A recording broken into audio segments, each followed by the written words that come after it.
Hey everybody, welcome back. We're on unit 6.5, which is called Changes in Foreign Exchange Markets and Net Exports.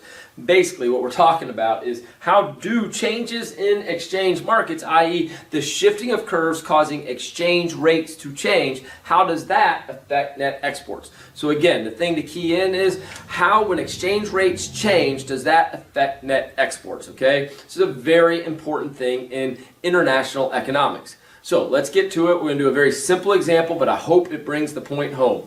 Here's the idea, okay? We've got some wine over here in Europe being sold, okay? Let's say it's produced in Europe and being sold in Europe. And of course, it's priced in euros. It's selling for 10 euros. In the United States, we're going to say that this Coca-Cola right here is being bottled and sold in the United States. And of course, it's priced in dollars. Remember, whatever in the U.S. product market is priced in dollars. Whatever in the Euro product market is priced in euros.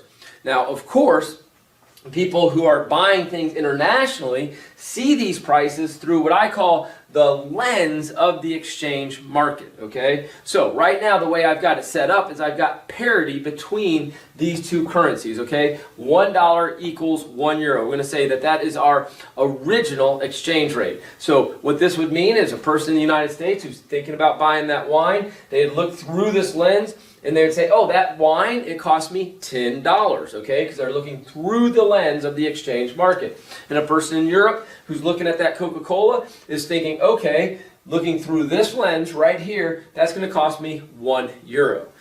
Now let's say that the dollar depreciates, okay? The dollar becomes less expensive in terms of the euro. So let's go ahead and show that on our board right here. So again, the dollar is depreciating, okay? So we could say, look, now we can get $2 with 1 euro, okay? Hopefully that makes sense. That is a cheaper dollar, right? The idea is now 1 euro is going to give me $2 instead of just 1. Okay, I get $2 for 1 euro. Now, another way to say this exact same exchange rate, an equivalent way to say it, is $1, 0.5 euros. Again, you can see the dollar is depreciating. I want you to understand that these are equivalent statements, okay?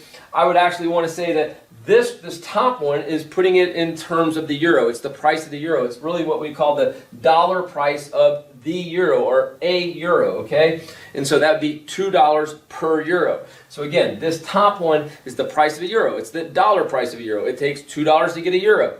The bottom one is the price of a dollar, okay? It's the euro price of a dollar. It takes 0.5 euros to get a dollar.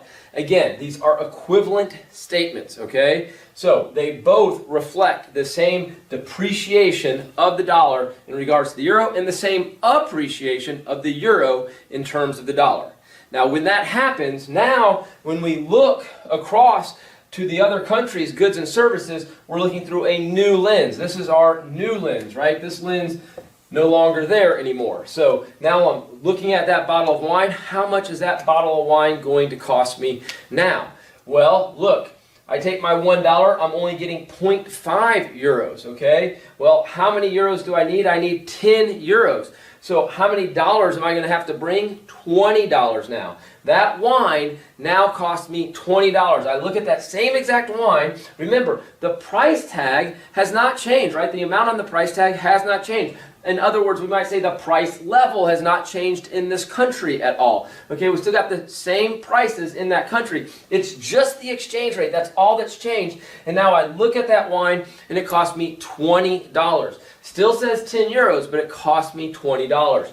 The European who's looking at that Coke, okay? Now, hey, take a look at this. I only need 0.5 euros to get $1. It's still priced at $1. Nothing's happened to the price of the Coke inside the country. It's just the exchange rate has changed. So now that Coke is half as much as it used to be. I only need 0.5 euros. Remember, I used to need 1 euro to get it. So that Coke is now cheaper to me. And that's it, guys. It's as simple as that. When the dollar depreciates in terms of another currency, in this example, the euro, our stuff becomes cheaper. And of course, when the dollar depreciates and therefore the other currency appreciates, that stuff is becoming more expensive. Anyhow, it's as straightforward as that. Again, if the domestic country's currency depreciates, their stuff is cheaper. If the domestic country's currency appreciates, their stuff is more expensive to the rest of the world. Hope that makes sense to you, and we'll see you in the next video.